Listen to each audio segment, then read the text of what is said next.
Hi, my guest today is no stranger to this channel or to your living room and computers, I'm sure, because he's been hosting a show for probably about as long as I have. Almost 4 years now. Yeah, so yes, for sure. And we go back to radio days on KPQ. Yeah, so radio was quite a time as well. So please welcome Mike Magnotti to my show. Thanks for being here. I like sometimes when you and I get to chat on our I love it. It's show. My pleasure, Lisa. Yeah, anytime. So yeah, thank you. Let's talk a bit. I saw your post recently on Facebook about making a transition in your career to serving veterans, and we're going to get to that. But first, I just want to familiarize our audience. My audience may not be as familiar with you, hard to believe, but might be true, about where you kind of started in this community after retiring from the police force, how long you served, and all those good things. So let's start to the beginning. How long have you been in the Wenatchee area? Well, I moved here in 1973. Much different town then, but I love it here. It's a great place to live. I met my wife here, got married, raised our kids, raising grandkids now, and I'm a Wenatchee boy. So yeah, for a long time. Yeah. So then when you moved here, what was your occupation? You were Oh man, I worked in orchards for a long time. I went to college here, went to a Bible college. It's now defunct. Oh boy, I worked at, Wenatchee Pack. I don't know if you remember this, but the old timers will. Slaughterhouse down in the south end of town. I worked there for years, worked for Blue Ribbon Meats. I'm proud to say that I sold vacuums door to door for 10 months because I needed to do something to make a living. When I was in between going to college, when I was establishing residency in Texas, I was selling cable, I think satellites, door to door in rural areas, which probably wasn't a good idea. I only did it for a couple of weeks, but boy, you do what you need to do to make a living, and always worked. I've never, well, I don't want to say anything about never collecting unemployment because people get on me when I say things like that. Yeah, we don't have any controversy on this show, Mike. Okay. All right. This is a different show, right? Don't get people upset with me. Right? Okay, I won't. I'll try to do that. But so let's talk about then what made you decide to go into the police force? What was your transition? Well, I'd always wanted to be a police officer ever since I was a kid, but somewhere in my early 20s, I was married, had a baby. I figured whatever magical thing that happened to police officers to make people become police officers hadn't happened to me. But then in my mid 30s, believe it or not, I read an ad. I never looked at the want ads, but for some reason I did that day. And the Chelan County Sheriff's Office was advertising for deputies. And I went, oh my gosh. So I took the test. I ended up third on their list, but they asked me on a technicality, which really made me angry at the time. They did what on a technicality? They asked me. Oh, which was fine, okay, because I ended up going to work for the Wenatchee PD, worked in a specific community, which I liked, had a lot better opportunities for advancement, and I looked much better in blue than I did in green and brown. So it all works out. Yeah, it really did. It really did. I'm very thankful for how it worked out. So how long and how was it? So growing up, you wanted to be a police officer. Yeah. You became you started working as a police officer. What about it was different from how you thought it would be? Better, worse, adjustment? What was it? It's hard to say. I mean, it just actually, the interesting thing about police work, it can be really boring. Okay. That's good, right? Sometimes. Well, yeah. And it's not action packed and that type of thing. The camaraderie with the other guys was better than I thought, but even that was a little off because when you work patrol, you work in a car by yourself. So you're out there, 8 to 12 hours, however long your shift was. But I was really lucky. I went to detectives first and I got the job I wanted as an investigator, as a sex crimes and child abuse investigator, which I had actually prepared myself for a long time. I made sergeant after that in 5 years. That's not the fastest anybody's done it, but it certainly was pretty quick.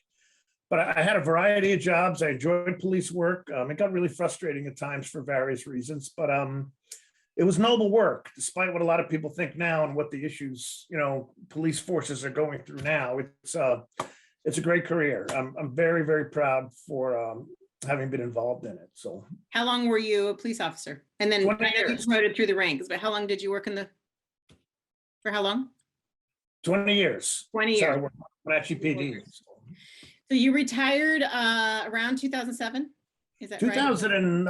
2006, I think it was. Okay. But I had actually gone back to school, and I got a master's degree in counseling psychology. For my last 2 years with the PD, I was working part-time with Catholic Family, and most of that time was spent working in the jail, doing mental health work in the jail, which I really, really enjoyed, interestingly enough, because it was a I think population you'd be that, perfect for that. well, I You'd be understood perfect them, for and I understood them, and they understood me. But it was really rewarding, you know, because I always wanted to work with a difficult population in the areas of need. And that certainly was one. So I worked there with Catholic Family for 2.5 years, and 6 months after I retired and was working full-time for Catholic Family, the job they wanted me to take, they couldn't give me, again, because of some bureaucratic technicality. And that's when I got hired by an organization called the Antioch Adoptions out of Redmond, and worked in the adoption. Well, I still do adoption work now, but did that as a nonprofit until, oh boy, about 2017. And did you So, feel called to do that? What was your transition from the work you were doing in the jail and different things that you were doing? I mean, at that point now you have a lot of experience in varying things.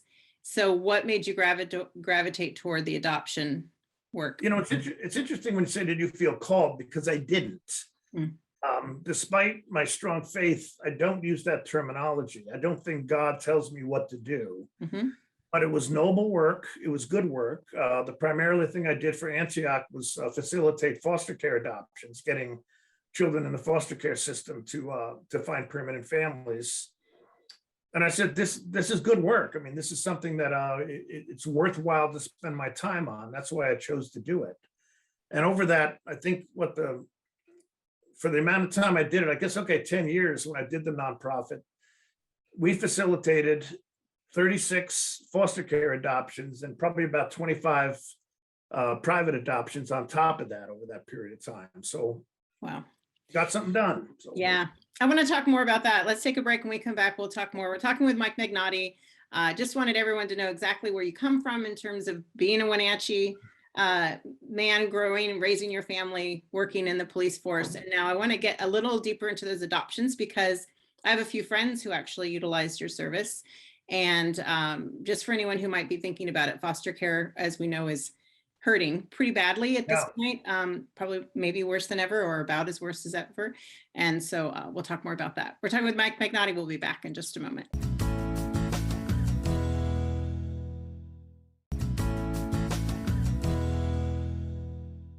We're back and talking with Mike Magnotti, my friend, and also a host of his own show on NCW Life Channel, Street Talk and other stuff.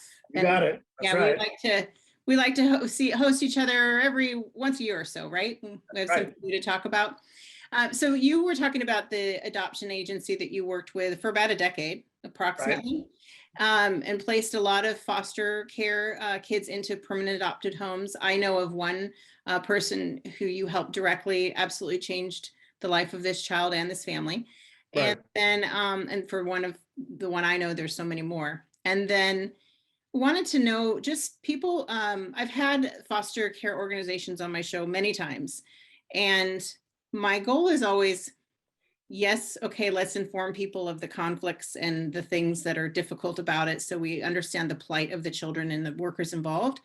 But okay, what then is the solution? How can any one person be a solution? Because it's, you know, as they say, not everyone can be a foster parent, but everyone can be part of helping. So let's talk about the plight of foster care at this point, whether it's because of COVID or family situations, whatever it is, things seem much harder right now than usual. Well, I mean, COVID has made everything difficult. I mean, all areas of society, this type of stuff, but foster care is always in some level of crisis because there's many more kids than there's available homes. You know, sometimes people are nervous about taking on foster care because of the possible temporary nature of it. Most of the people I work with were looking for adoption, and there's no guarantee when a child comes into your home that they're going to stay there, and that is not for everyone to deal with. I met with you, do you remember, probably 10 years ago? Yeah, I do. just briefly, just thought about it for a minute, because I wanted my son to, I always figured I'd have more kids, and his dad passed away very young. But your explanation of that was concerning for me, because we'd already lost so much. I didn't think that our household could bear the temporariness or the uncertainty of whether or not that child would remain in our home. And that I think for a lot of people is true, but that doesn't mean we still can't help in some way. No, not at all. And I didn't, like my approach with you, I didn't want to sugarcoat it. I mean, I firmly believe that people, who are really committed to this type of thing are going to rise to a challenge. But I was going to tell people what the reality was. I didn't want anyone to think, and I always said, these aren't puppies in a store window. I mean, these are human beings that you have to be prepared to deal with their issues.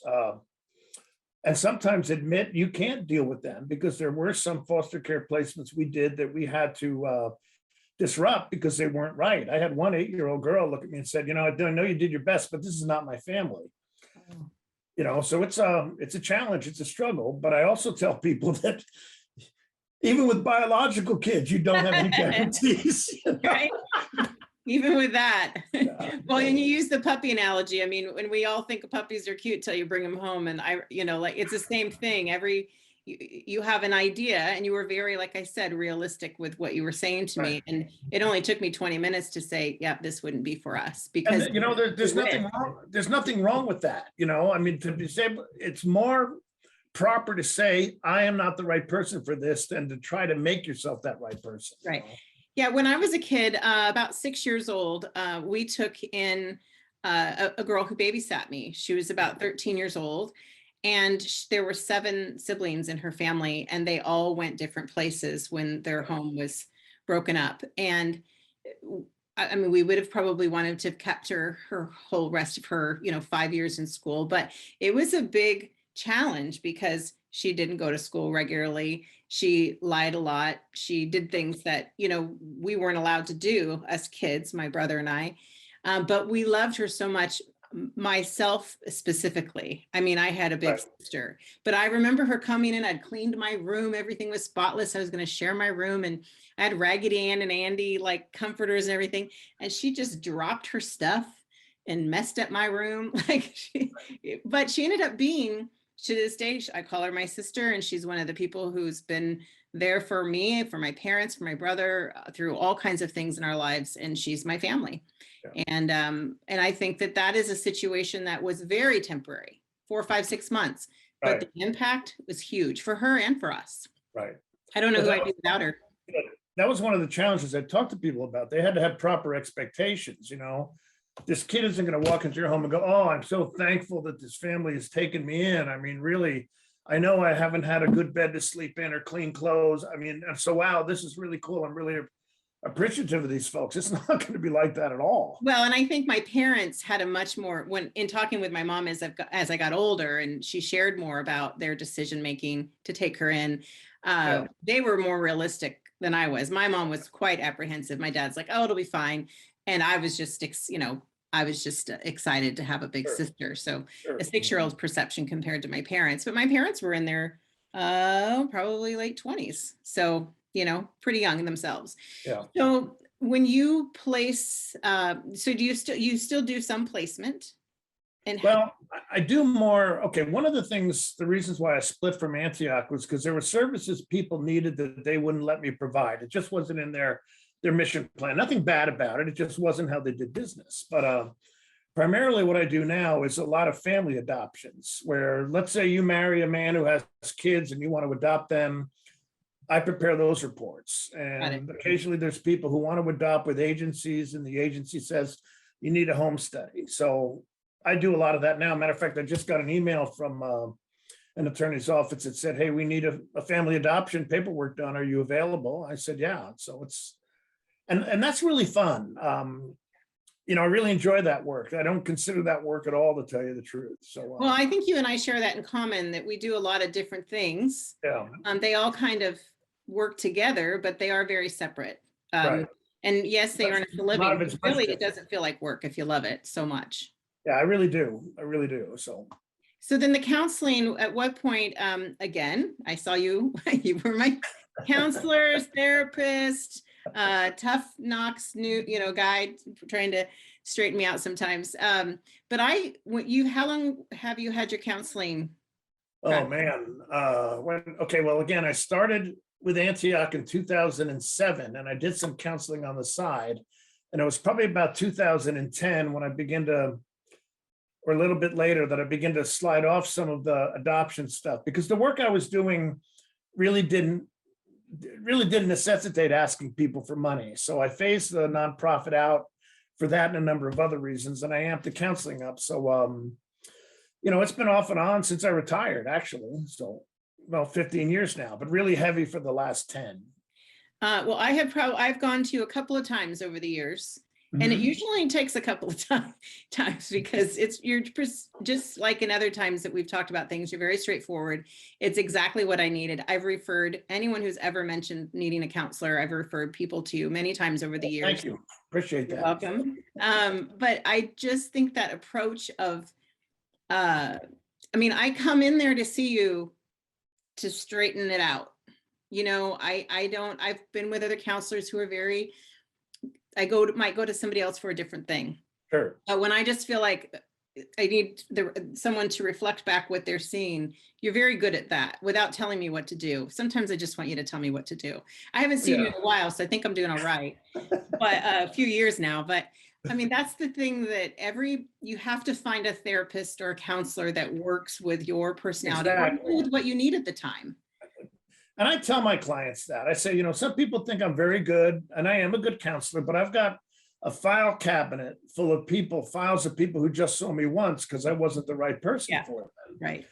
Sometimes this direct approach that I try to take turns people off. I had one guy, I saw him once and I called him out on a couple. He's being rude to his wife.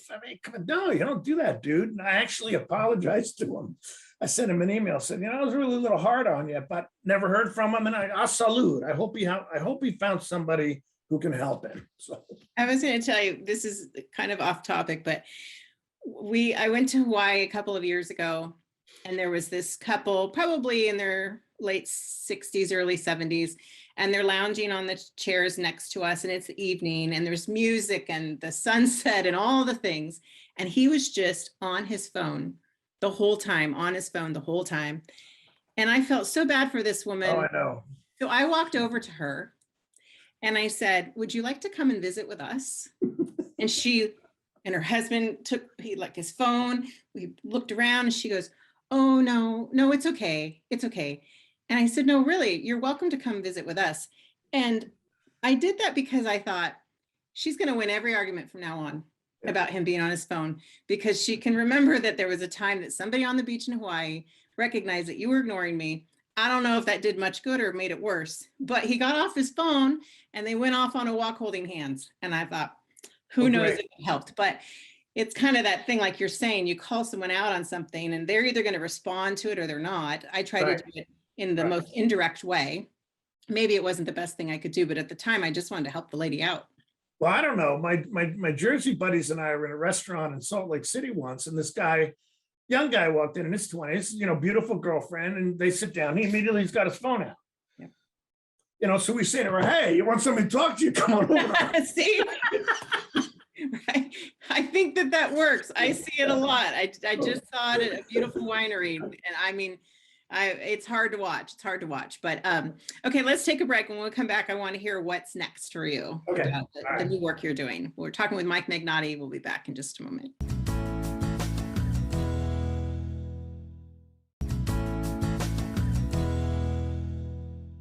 Hi, we're back. We've been talking with Mike Magnotti. He hosts a show, Street Talk and Other Stuff, on this channel, NCW Life. I wanted to thank you again for being on the show, but also share what you're up to next. You have quite the career in the Wenatchee Valley for a long time now, and your practice, you counsel marriages, individuals, teens, young kids, and now you're transitioning into veterans. Tell me specifically about that transition and who you'll be working with. Well, for the past several years, I've had a contract with Children's Services, and I've been dealing with a lot of their clients. These are people whose children are in foster care who need services to get them back, and also with some of the kids. And in addition to that, I'm a certified domestic violence perpetrator counselor, and that was a big part of my work with the police force, so I'm familiar with that population. And it's a difficult population because you have to change people's minds. And quite honestly, I've been doing it for almost 6 years. The church where my office is selling the building, so I have to make a change anyway. And I'm contemplating my options when I was called by Heather Hill of Central Washington Veteran Services, Counseling Services, and said, hey, would you be interested in maybe taking on some clients? Because she said she's got more clients than she can handle at the moment. And I said, well, actually, I'm thinking about making a change, and I'd be looking for maybe 16 to 22 client hours a week. And she said she could do it. And I'm making that switch. I want to go to a different population. I think I've kind of worn myself out with working with the domestic violence perpetrators. But I can't think of a more important or needy group than our veterans right now, particularly in what these guys that are recent combat veterans coming back from Afghanistan who've been there for the past 20 years are facing. Like I said, I can't think of a more needy population, so I'm very much looking forward to it. I'm finishing up, this week. I'm not sure when your show will air, but I'll be done on Thursday, the 26th. It airs all this week, so it's timely. Right. Okay, and then starting the day after Memorial or the day after Labor Day, I'll be starting down with the Veterans Counseling Services. And I'm really looking forward to it, but I'm humbled by it because these are people who, like I say, I can't think of a more needier population right now. Well, and I can tell you this, I can't think of a guy who would do a better job than you, really. Well, thank you. I really think the empathy you'll show, but also your approach. I'm sure you'll master that approach. You'll figure it out how you go about it. But I think it'll be a terrific match. Well, I appreciate that. It's going to be a challenge, and I want to be up for it. I really do. So. Well, I think so. If anyone, so you're getting away from some of the counseling that you're doing. There are a few clients you're going to keep for a while and transition them out. You're not going to just stop seeing them all of a sudden. Right. And how can people get in touch with you? I know you're changing offices, you're moving locations. What is the scenario? Will they be clients that she's sending to you, or can veterans who see this decide that they want help as well and come directly to you? How is that for the audience watching? Well, what I would do is if a veteran contacted me, I would give them Heather's number because she's got to do the preliminary work. She's going to be my boss technically. I don't think either of us are looking at it that way, but that's how I'm gonna. She's the one who runs the offices. So yeah, that's basically how it's going to go. I have an ad on the Psychology Today site for local people. I'm going to be pulling that because that's how a lot of people have been contacting me recently. But those are the people that I won't be seeing anymore. So there's ways to reach it. Well, yeah. I'm excited for the work that you'll be able to do. I'm sure it'll be challenging, grueling, heartbreaking, but also a lot of reward. So my best to you for sure. Well, thank you. Thanks for coming on. Come back anytime. And let us know how it's going. And always a pleasure. Okay, well, it is for me too, Lisa. You know that. So I got to get an NCW Life shirt on. I do. I want to, I like being part of NCW Life. I do too. I'm proud of that association. Yeah, it's good. All right, take good care, and as always, we'll be in touch. Okay, thanks. Have a good day.